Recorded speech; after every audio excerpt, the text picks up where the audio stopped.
Orpailleurs, Gaétan-Roussel, il est 17h13, 17h43 à Terre-Neuve. Vraiment, 4 Acadiennes s'offrent tout un cadeau pour leur 50e, le Marathon de Paris. Et ils ont choisi de se surpasser en groupe pour célébrer vraiment un passage important dans leur vie. Une histoire d'amitié extraordinaire organisée autour du sport, de la course en tout cas plus particulièrement. Oui. C'est le 6 avril prochain qu'elles feront partie des 46 000 personnes à prendre le départ d'un des plus importants marathons sur la planète. On dit que c'est parmi les 5 plus importants marathons. 38e édition cette année pour cet événement. Alors, vous pouvez vous imaginer, là, courir sur les Champs-Élysées, passer devant la place de la Bastille, Notre-Dame de Paris. Faire une pause sur une terrasse. Mais oui, bien sûr, parce que c'est presque 5 heures de course après tout. Mais il y a la Tour Eiffel. Puis ça se termine tout ça tout près de l'Arc de Triomphe, où là, j'imagine qu'on prend vraiment le temps de s'arrêter à une terrasse. C'est assez incroyable. Alors, ça s'en vient, mais dans quel contexte vous les avez rencontrés? Bien, je les ai joints hier, non pas en période d'entraînement, mais plutôt en session de grand magasinage, parce que ça fait partie de leur stratégie de groupe de pouvoir se reconnaître parmi la foule. Hein? Vous savez, 50 000 personnes presque, pas facile de savoir exactement où sont nos collègues.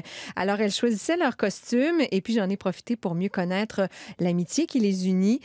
Ces 4 sportives inspirantes femmes. Ça court. C'est-tu le medium, ça? C'est small. Non, je trouvais qu'il était plus à l'aise avec le medium. Puis chapeau blanc. Un chapeau blanc? Chapeau blanc, ça va être Velma Bouchard, Suzanne Robichaud, Rachel Landry, Anne Maigrat. On s'est lancé le défi de courir le marathon de Paris parce qu'en 2014, on change de décennie. On est 4 amis qui courent ensemble. On s'est dit pourquoi pas. On a réalisé qu'on avait tous le même âge. C'est une belle occasion de souligner 50 ans. C'est comme ça qu'on a commencé à se lancer des défis comme ça. On se paye un petit cadeau. Pourquoi il fallait que ce soit organisé autour du sport? C'est parce qu'on a réalisé, en tout cas pour moi, la course, puis je pense peut-être pour les autres aussi, c'est une mode de thérapie. 50 ans ne veut pas dire que j'arrête de faire ce que j'ai envie de faire. Donc, j'ai pas fini ma vie. C'est qu'un début. Donc, je vais avoir la santé puis la capacité de continuer à savourer les plaisirs de la vie. Donc, la course, c'est un moyen parmi tant d'autres. C'est une façon de se ressourcer. Mais le marathon, c'était ça, de se maintenir en forme, puis de juste voir qu'on est encore des femmes vibrantes, on bouge encore. Le nouveau 40 ans, ils disent the new 50 is really a 40. Tu sais, c'est vraiment... donc, on va leur montrer que c'est pas parce qu'on a 50 qu'on cherche la berceuse. L'amitié entre les 4 femmes s'est soudée autour de la course.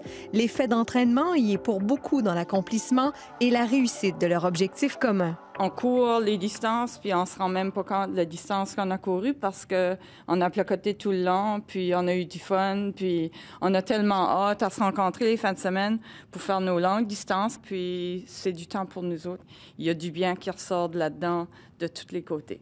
Parce que ce serait pas la même chose si vous le faisiez individuellement, cet entraînement-là? Courir les longues distances seul, c'est ennuyant. Donc, c'est bien d'avoir le support des amis, de dire « Hey, il faut que j'y aille parce qu'il y a quelqu'un, ils vont y aller, puis je ne vais pas pouvoir tenir avec le groupe la prochaine fois. » Puis l'autre chose, tu sais qu'à telle heure, on va se rejoindre à un endroit spécifique. Ça fait que ça t'oblige d'y aller. Sinon, bien des soirées, j'aurais resté chez nous avec des gros frettes et des gros vents. Et elles ne l'ont pas eu facile cet hiver, côté météo. C'est un marathon qui a lieu au mois d'avril, qui voulait dire que toute la période d'entraînement allait se faire pendant l'hiver. On a couru dans du gros froid, dans de la pluie, dans de la slush, beau soleil, neige, on les a toutes connues.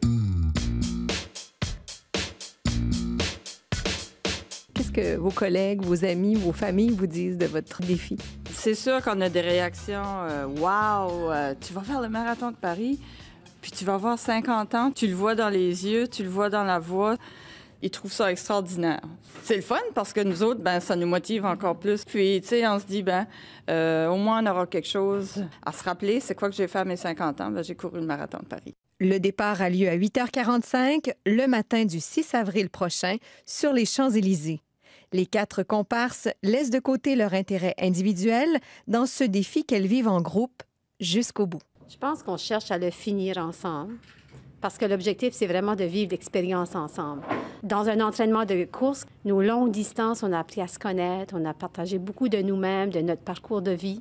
Donc, c'est un événement que je pense qu'on veut vivre ensemble. Donc, on a mis de côté nos objectifs de course personnelle pour le vivre en tant que groupe, puis de se lancer à la ligne d'arrivée, main dans la main. Espérons qu'on ne va pas se perdre dans le chemin, mais main dans la main pour vraiment souligner ce moment-là ensemble. Je pense que c'est important.